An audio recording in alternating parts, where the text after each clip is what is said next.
Okay, I'm going to start. Recording in progress. Vital fitness. Redefining the way the visually impaired approach health and fitness. The context. This was a team project completed by 4 designers, Leah, Sarah, Shilpa, and Suraj, in a span of 4 weeks for the Iterate UX UXD challenge. We use Discord as our main channel of communication, Notion to document our findings, Miro to collaborate and brainstorm, and Figma to create our final prototype and case study. The prompt. We were presented with 5 options for our prompt, and we spent some time brainstorming the pros and cons of choosing each one along with any doubts we had. In the end, we chose the 4th prompt. Our challenge prompt was to design a mobile/smartwatch app that makes staying healthy and fit more accessible, fun, and useful for people with disabilities. We decided to choose this prompt because it sounded the most challenging and therefore would be a great learning experience for us. We also felt that the result of this project could potentially hugely benefit a group of people whose needs are often ignored. We thoroughly assessed the positives, negatives, neutral points, and doubts and questions to choose between 4 disabilities: ADHD, visual impairment, diabetes, and Down syndrome. After careful consideration of each disability and with the guidance of our mentor, we ultimately decided to focus on visual impairment because we thought that it presented a unique set of challenges, and we found this group easiest to get in contact with and research thoroughly enough to understand in the limited amount of time that we had. This project was divided into 3 primary phases: the research phase, the define phase, and the ideate and prototype phase. We had roughly 1 week to work on each phase. In the initial research phase, we recognized our limited understanding of the problem because we are sighted individuals.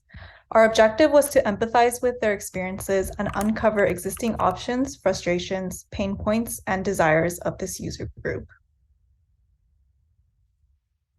Throughout the 1-week research phase, we conducted extensive investigative work.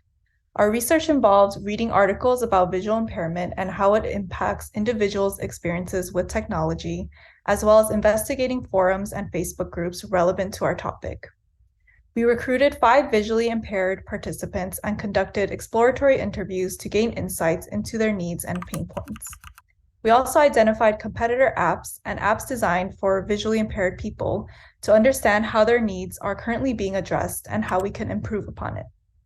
In summary, we made sure that our research methods were thorough and multifaceted to ensure that we had a deep understanding of the target group before we dove into the project. Preliminary secondary research revealed 3 key takeaways. First, visual impairment is a spectrum. What starts off as low vision can often progress to legally blind and sometimes fully blind with age and worsening of the condition. Secondly, accessibility needs of each kind of visual impairment are different. For example, the color contrast needs of a person who has cataracts would be drastically different from those of a person who has glaucoma. Lastly, we learned that both designers and developers must be involved in accessibility in technology. Designers can ensure that an interface is visually accessible, whereas developers can ensure that elements are well described through tools such as alt tags. We searched for interview participants on forums and Facebook groups. We came up with research objectives to guide the questions that we formulated, which included gaining a better understanding of their day-to-day experience, what tools they currently use, and obstacles that they commonly face in fitness. Engaging in open-ended conversations with the visually impaired individuals was a thought-provoking and empathy-driven experience for our team. Our study involved conducting interviews with a diverse group of participants to ensure a comprehensive understanding of their perspectives.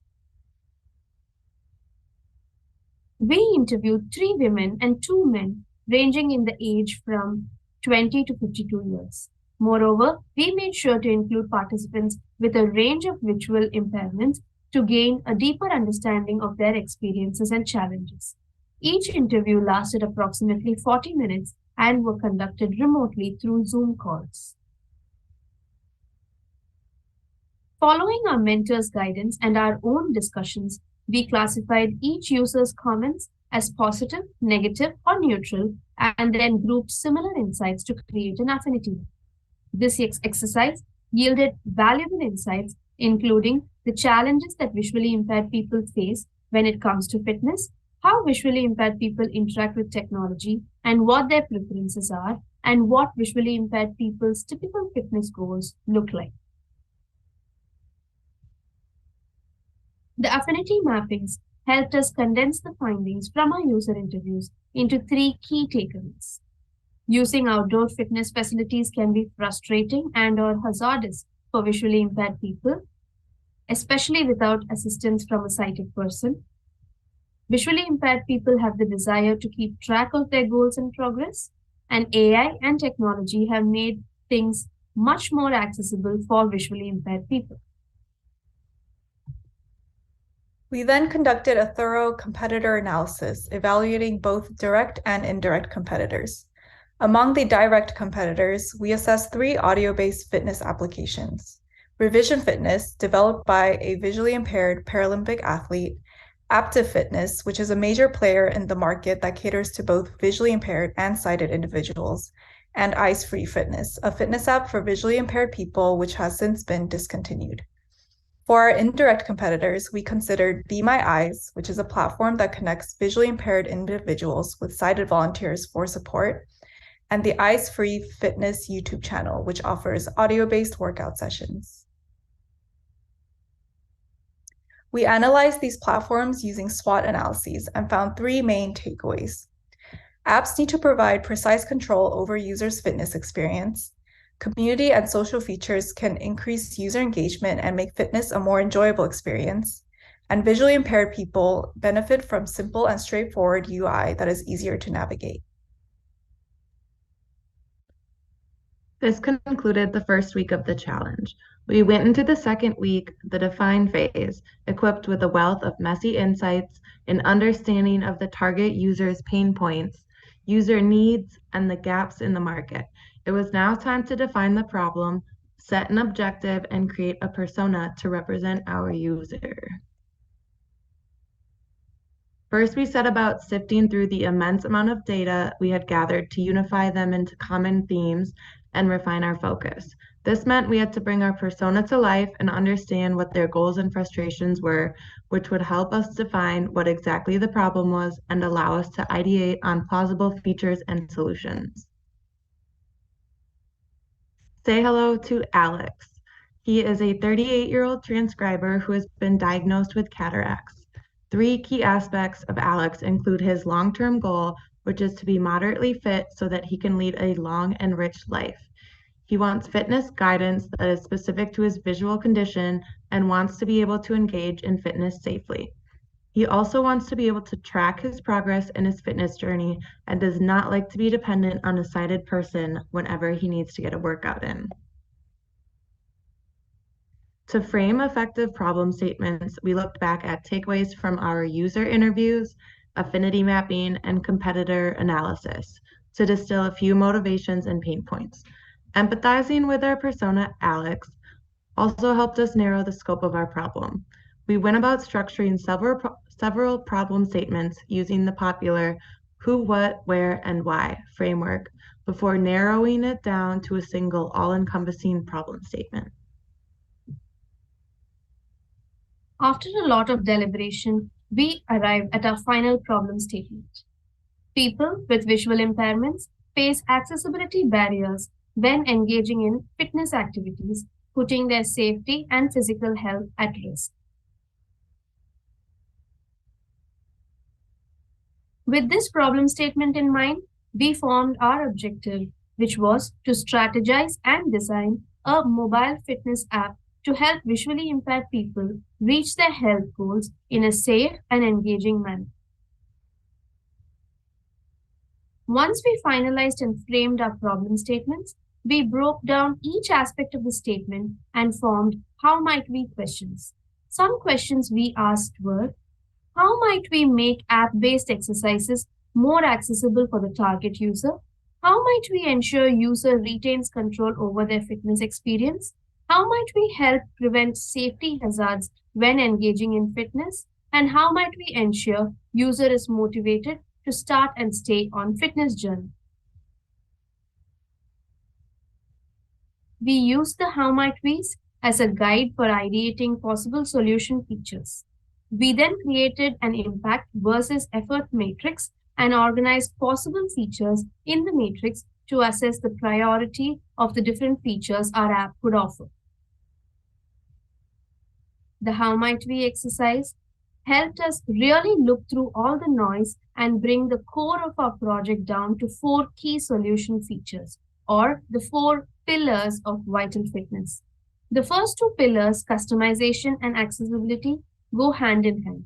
The need of a visually impaired person is specific and different from those of sighted people. This means the ability to completely customize experience and ensure accessibility in every aspect of the app is of utmost importance. The second pillar is trackability. All the users we interviewed shared the common desire to be able to track progress to help them stay motivated. And the last pillar is safety. Since this was another aspect every user we interviewed touched upon, and we also identified through competitive analysis as something not really being offered by any player in the market.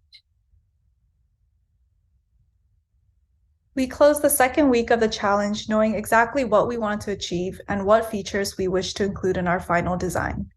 With these ideas in mind, we moved on to the third and final phase, the ideate and prototype phase.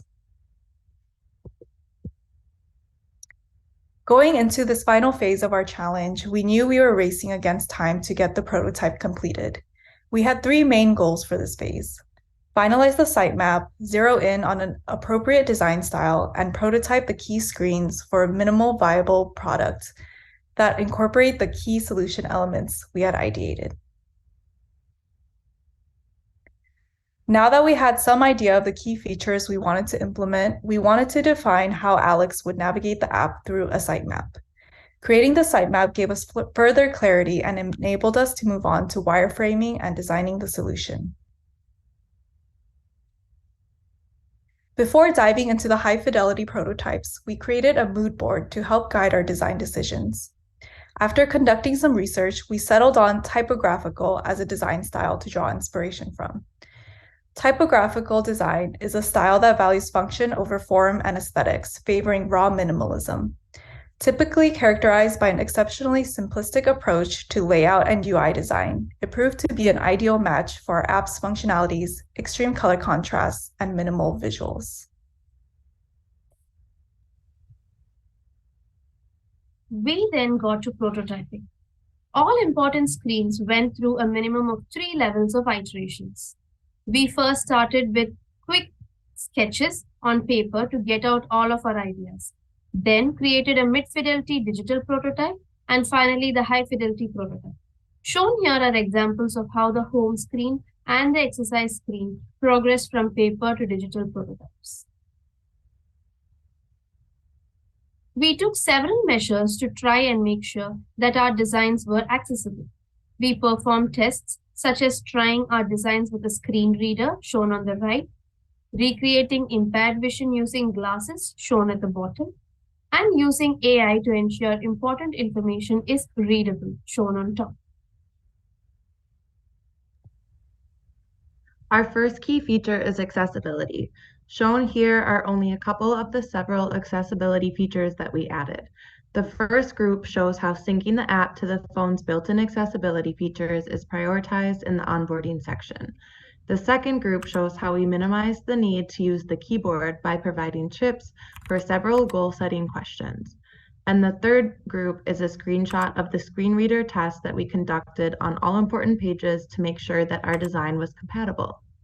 Apart from these, some other ways we ensured accessibility included prominent call to action buttons, high contrast of design elements, minimal visuals, and maximum text that is screen reader friendly.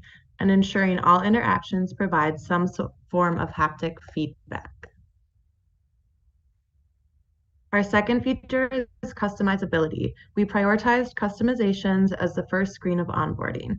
Here, based on the user's visual condition, we suggest some color contrasts that are known to be the most conducive, but the user can also scroll through all of the available options to choose the features that they feel most comfortable using. The second group shows how the workout video has high contrast duotone filters, which will make it easier for low vision individuals to follow along. Trackability is our third feature. Because all of the users touched upon trackability of progress, we were sure to build out the app so that all forms of progress could be tracked. This tracking feature is further enhanced when the user chooses to sync the app with their smartwatch. And safety was our last key feature. In order to enable users to become less reliant on a sighted person, we recognized the need for safety measures. To address this, we implemented 2 layers of safety. Firstly, we created a guardian system inspired by the Oculus Meta Quest, where the user will set a safe zone perimeter using their phone camera and then places the phone at a standard distance. With the front camera, the phone monitors the user's movements and alerts them through vibrations and flashing lights on the phone, as well as vibrations on their smartwatch if they stray outside of the safe zone.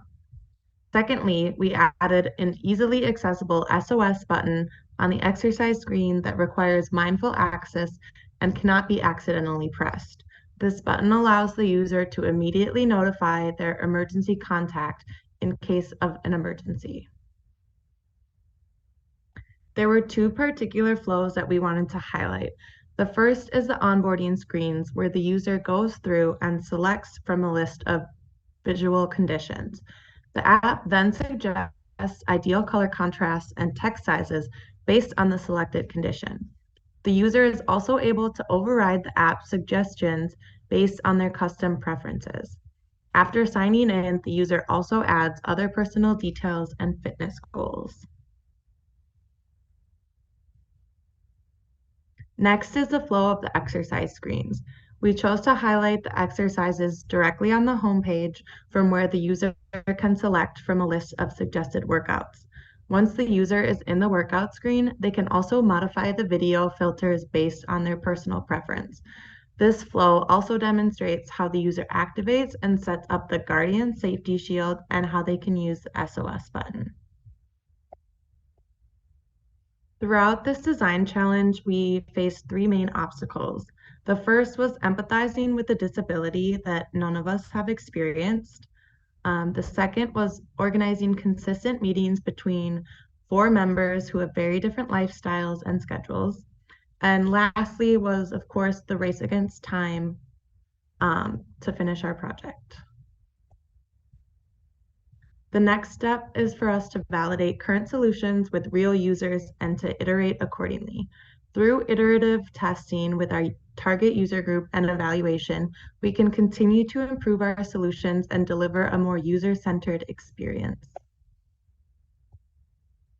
The 3 biggest learnings from our project were that creating solutions that consider extreme use cases betters the entire user experience for everybody.